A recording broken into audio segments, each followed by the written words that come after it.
India is surrounded by Indian Ocean, Bay of Bengal and Arabian Sea. Though it is covered with large amount of water, our ancient Indian emperors were unaware of the privilege of these three seas due to sea blindness. As the time passed by, the newly emerged emperors overcame it by using the waterways as an important means to enhance their trade and commerce, like those of Cholas, who had maintained a good trading relationship with the regions of Southeast Asia, and also to expand their empires. Myself, Cadet BK Bhuvisha, here to present a video on why Cholas not called as father of Indian Navy. Before entering into the topic, let us watch the video clipping. चौल वंश के समय Chola navy को सबसे शक्तिशाली नौसेनाओं में से एक माना जाता था। चोल साम्राज्य के विस्तार में उसे अपने समय का इकोनॉमिक सुपर पावर बनाने में उनकी नेवी का बहुत बड़ा हिस्सा था। चोल नेवी की मुहिम खोज यात्राओं के ढेरों उदाहरण का संगम साहित्य में आज भी उपलब्ध है। बहुत कम लोगों को पता होगा कि विश्व में ज्यादातर नौसेनाओं ने बहुत देर के बाद युद्धपोतों पर महिलाओं को अलाउ किया था, लेकिन चोल नेवी में, और वो भी 800-900 साल पहले, बहुत बड़ी संख्या में महिलाओं ने प्रमुख भूमिका निभाई थी। और यहाँ तक कि महिलाएं लड़ाई में भी शामिल होती थी। चोल शासकों के पास शिप बिल्डिंग, जहाजों के निर्माण के बारे में बहुत ही समृद्ध ज्ञान था। Man Ki Baat is an Indian radio program hosted by Prime Minister Narendra Modi, in which he addresses the people of the nation on All India Radio, DD National and DD News. Since the first show on 3rd October 2014, there have been 67 episodes. In the episode aired on 27th November 2017, he mentions Chola Navy as one of the world's best navies, which is our topic.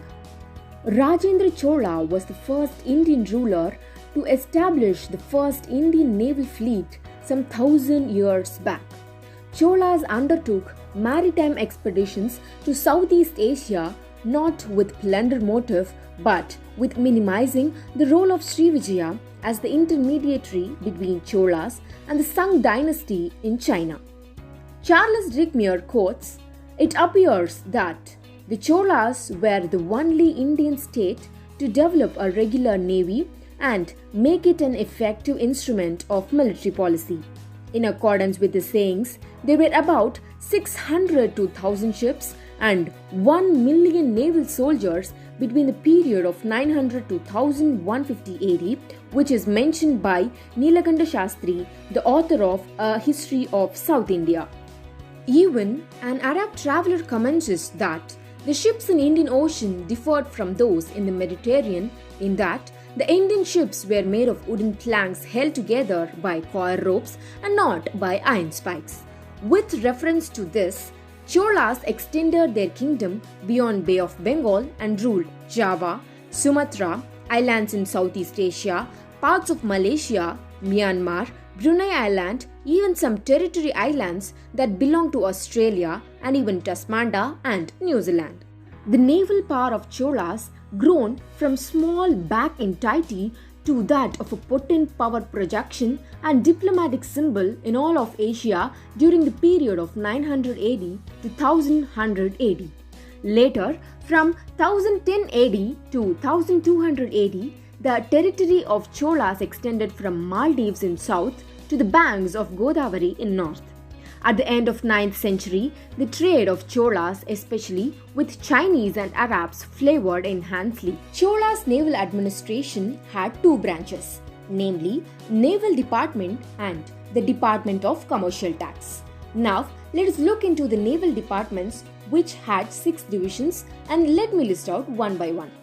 Firstly, Kanni, which had not more than 5 ships used at the time of war, and it is controlled by a person in high rank, namely Talabati. When the rival warship approaches, the department of Kanni will be the first to attack them and make them to chase, which will be later surrounded by the other department called Mandalam. Mandalam comprises of 40 to 50 ships and it is under the control of the person with rank Mandaladipati. Next, Jalathalam or Thalam. It holds more than 5 ships, well equipped with weapons, food and soldiers. It is controlled by Jaladipati. Next, the department called Kanam, which has 100 to 150 ships and is a permanent formation. One Kanam comprises of 3 mandalams. The department of Ani comprises of 3 Kanams and it is under the control of Anipati. Lastly, Pirivu, the department which is under the direct control of King. I'd like to stress here that the above set 5 department will be under the control of Pirivu.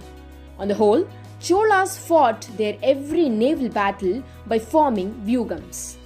Now, let us move on to the other department which defended from foreign pirates, namely Thiravai, Aivu, Otru and Karaipirivu. Thiravai deals with taking into account about how many ships enter into the territorial water. Aivu inspects each ship which enter into the country. Otru inquires the captain about the purpose of their visit. Karaipirivu is the coast guard which allows the goods to be supplied once approval of above 3 departments is submitted. Lastly, there existed an intelligence department which beholds the group of pirates who will be directly under the control of King, whose duty is to report if they find the presence of any warship in the sea. That's all about the departments in Navy. Now, let us peep into the types of ships existed during the period of Cholas. Dharani is a type of ship which is compared to the modern day destroyers. At present, Indian Navy holds about 10 destroyers. The presently used 19 corvettes or the ancient lulas what Cholas used. Tirisadai is an enormous battleship which were used by Cholas to conquer other nations. This is the reason behind Cholas to be recognized to have a strong naval fleet. Taking this into account, our Indian government has honored the pre-modern Cholas by releasing stamps on 5th March 2015 and named a training ship as T.S. Rajendra, which was eventually renamed as T.S. Chanakya. Herewith, let me conclude my topic by enrolling my opinion that the reason behind why Cholas not called as father of Indian Navy will be the limited documentation about the history of Cholas, which led to the inadequate knowledge about them. India, being a democratic country, is open to people's view. Unless or otherwise, the views have solid proofs. If we want our real ancient heroes to be in the limelight, we must seek the true knowledge. With this, thank you once again.